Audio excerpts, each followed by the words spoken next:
Assalamualaikum dan salam sejahtera. Paparan kalender jenayah untuk minggu ini kita mulakan dengan insiden maut membabitkan seorang penjenayah ketika cubaan melarikan diri. Cuba melarikan diri dari sekatan jalan raya yang dijalankan oleh polis, seorang penjenayah maut selepas kereta dinaiki merempuh sebuah jentolak dalam kejadian di Limbongan, Melaka. Kejadian kira-kira jam 4.45 petang itu turut cedera seorang anggota polis trafik yang cuba menahan penjenayah terbabit.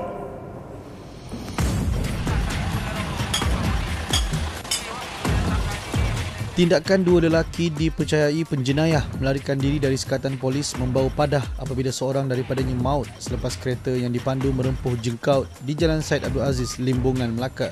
Kejadian kira-kira jam 4.45 petang itu turut mengakibatkan pemandunya parah selepas kedua-dua mangsa berusia di lingkungan 20-an itu tersepit dalam perotan pesona dinaiki sebelum dikeluarkan oleh orang awam yang menyaksikan kejadian.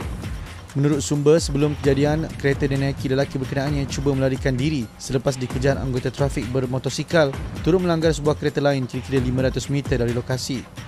Ketika kejadian, dua das tembakan dipercayai dilepaskan namun tidak diketahui siapa yang melepaskannya.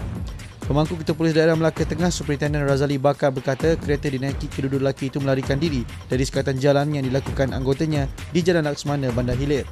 Hasil pemeriksaan ke atas kenderaan terbabit, polis menemui beberapa paket kecil plastik lut sinar mengandungi serbuk dipercayai dadah serta senjata seperti parang, kapak, alat pemotong kabel dan pemutar skru.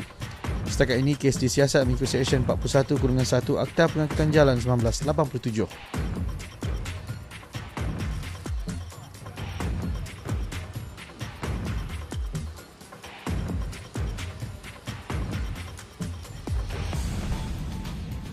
Seorang pesara kerajaan ditahan polis kerana memiliki pistol, senapang air rifle buatan sendiri dan buku 5 yang disembunyikan dalam satu tong minyak serta stor sejak setahun lalu.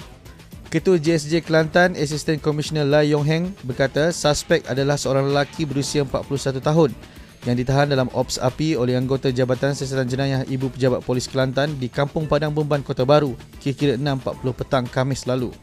Katanya kes disiasat mengikut Seksyen 8-A Akta Senjata Api 1960 dan Seksyen 7 Akta Bahan-Bahan Kakisan dan Letupan serta Senjata Berbahaya 1958.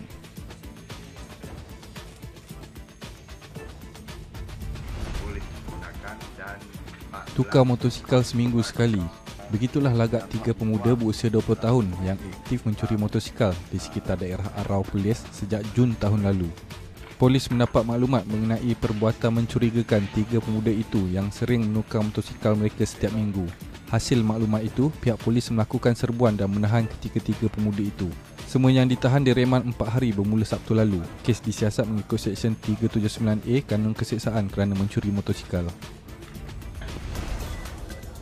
Polis menahan 36 wanita warga Vietnam berusia antara 20 sehingga 30 tahun dipercayai melakukan aktiviti pelacuran dalam 2 serbuan di Bandar Puchong Jaya semalam. Dalam serbuan kira-kira jam 9.30 malam itu, kebanyakan yang ditahan menggunakan pas pelancong dan ada juga yang langsung tidak mempunyai dokumen pengenalan diri. Ketua Operasi Bahagian Perjudian, Kongsi Gelap dan Maksiat D7 Ibu Pejabat Polis Daerah Serdang IPD Inspektor Roslin Muhammad Isa berkata, operasi membabitkan seorang pegawai dan 8 anggota polis terhadap 2 pusat hiburan di kawasan itu. Menurutnya, wanita pelacur itu dipercayai dihantar oleh ejen yang membekalkan mereka ke pusat-pusat hiburan sekitar kawasan ini.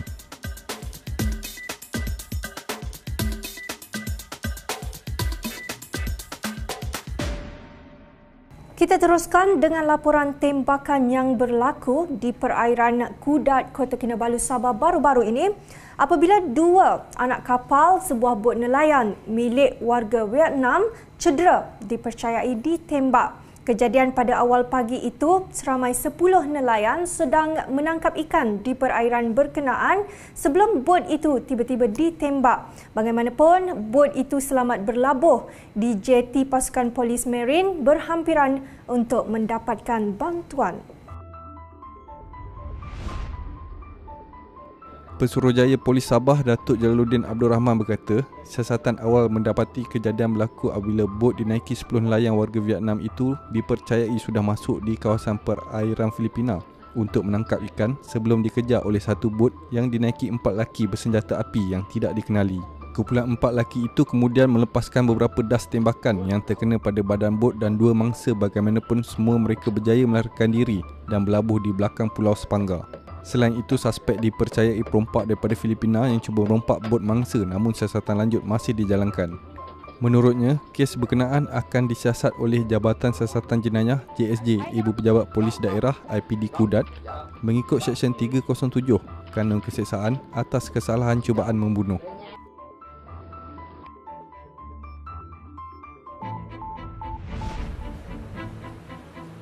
Seorang pengawal keselamatan terpaksa menahan kesakitan sehingga tidak sedarkan diri lebih 4 jam sebelum ditemui terbaring berlumuran darah dengan kedua-dua tangan dan kedua-dua ibu jari kaki diikat manakala mulutnya ditampal dengan pita pelekat dalam kejadian di sebuah sekolah memandu di Kandang, Melaka. Menurut sumber, mangsa dipercayai dipukul dengan kayu di belakang kepala oleh seorang daripada 3 lelaki yang menceroboh sekolah memandu itu dengan manjat pagar jam 3.30 pagi. Kejadian juga mengakibatkan wang tunai dan komputer riba di sekolah mandu itu dilarikan penjenayah. Kes disiasat mengikut Seksyen 394 Kanun Keseksaan kerana mendatangkan cedera ketika melakukan samun. Seorang pemuda berjaya diselamatkan polis selepas diculik dan dikurung di sebuah hotel di Bandaraya Johor Bahru selama 14 jam oleh satu sindiket ceti haram atau Along pada Khamis lalu. Lelaki berusia 21 tahun berkenaan berjaya diselamatkan susulan satu gerakan yang dijalankan selepas menerima laporan oleh abang mangsa bahawa adiknya itu dilarikan oleh 3 lelaki pada 8 Oktober lalu. Susulan itu, polis menahan seorang remaja berusia 19 tahun sebelum menemui mangsa di sebuah hotel serta kenderaannya jenis Toyota yang turut dilarikan suspek.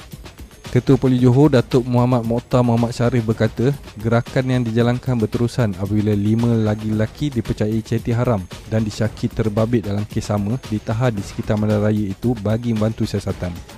Pelbagai senjata tajam termasuk 6 bilah parang, sebilah pedang dan pisau, 3 buku 5 dan 1 batang kayu menyerupai pedang dirampas daripada suspek. Kes disiasat mengikut Seksyen 363 Kanun Keseksaan dan sabit kesalahan boleh dihukum penjara sehingga 7 tahun dan denda. Sebanyak 51 pemandu teksi ditahan selepas dikesan tidak menggunakan meter, tiada menggunakan dokumen sah dan enggan mengambil penumpang. Menerusi obs tegas yang dijalankan oleh Penguatkuasa Suruhanjaya Pengangkutan Awam Darat baru-baru ini, turut disita sebanyak 15 teksi selepas didapati tidak menggunakan meter. Walaupun beberapa kali operasi seperti ini sudah dijalankan, masih lagi terdapat pemandu teksi yang terus berdegil dan tidak mahu mengikut peraturan ditetapkan. Pada hari ini kita jalankan satu operasi khas berkaitan untuk mementeras kegiatan teksi yang tak guna meter. Kita mendapat banyak aduan daripada sama ada penduduk tempatan ataupun pelancong-pelancong dalam dan luar negara. Kita ni sebenarnya fasa yang kedua daripada tengah pagi tadi kita dah buat. Jadi keseluruhan setakat ini kita telah mengenal pasti sebanyak 51 kes, di mana tidak guna meter 15, masih ada lagi di luar sana tak masuk lagi tu, tapi setakat ni 15. Kesalahan berkaitan dokumen 25 dan enggan mengambil penumpang 11. Jadi saya nak ingatkan di sini, mulai sekarang sekiranya saya dapati kita dapat tangkap teksi tak guna meter, kita akan sita kenderaan ini. Kita akan sita terus kenderaan ini dan kita akan bawa tempat sitaan dan kita nak pengendali dia ataupun dia punya operator datang jumpa kita.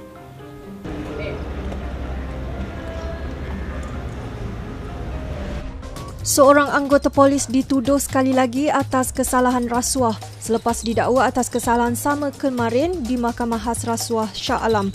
Tertuduh Syaharuddin Abdul Syukur 54 tahun dituduh menerima suapan sebanyak RM300 daripada seorang peniaga November tahun lalu. Bagaimanapun, tertuduh yang tidak diwakili peguam mengaku tidak bersalah atas pertuduhan itu. Tertuduh didakwa mengikut Seksyen 17-A Akta Suruhanjaya Pencegahan Rasuah Malaysia SPRM 2009. Mahkamah menetapkan 14 November depan untuk sebutan semula kes. Kemarin, tertuduh didakwa memperoleh RM300 daripada individu sama sebagai dorongan untuk memastikan siasatan dijalankan ke atas laporan kes yang dibuat peniaga terbabit.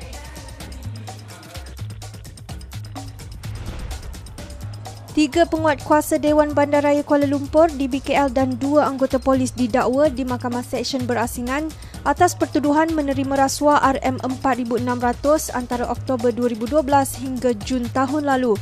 Bagaimanapun, kelima-lima mereka mengaku tidak bersalah ketika pertuduhan dibacakan terhadap mereka.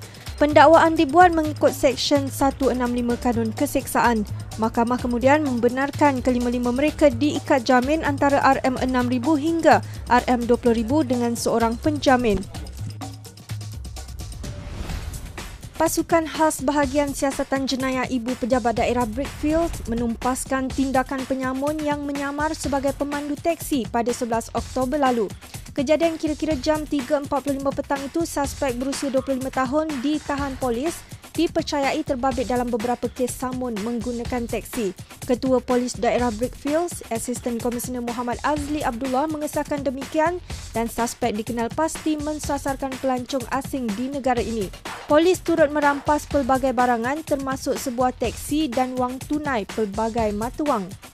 Kes disiasat mengikut Seksyen 302 dan 392 Palang 297 Kanun Keseksaan. Setakat ini saja paparan kalender jenayah untuk minggu ini.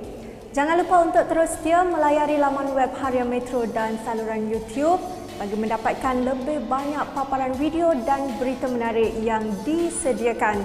Saya Nurul Huda Kosnon bersama kru penerbitan kalender jenayah mengucapkan selamat Hari Deepawali kepada seluruh penganut agama Hindu di seluruh negara dan juga selamat berhujung minggu.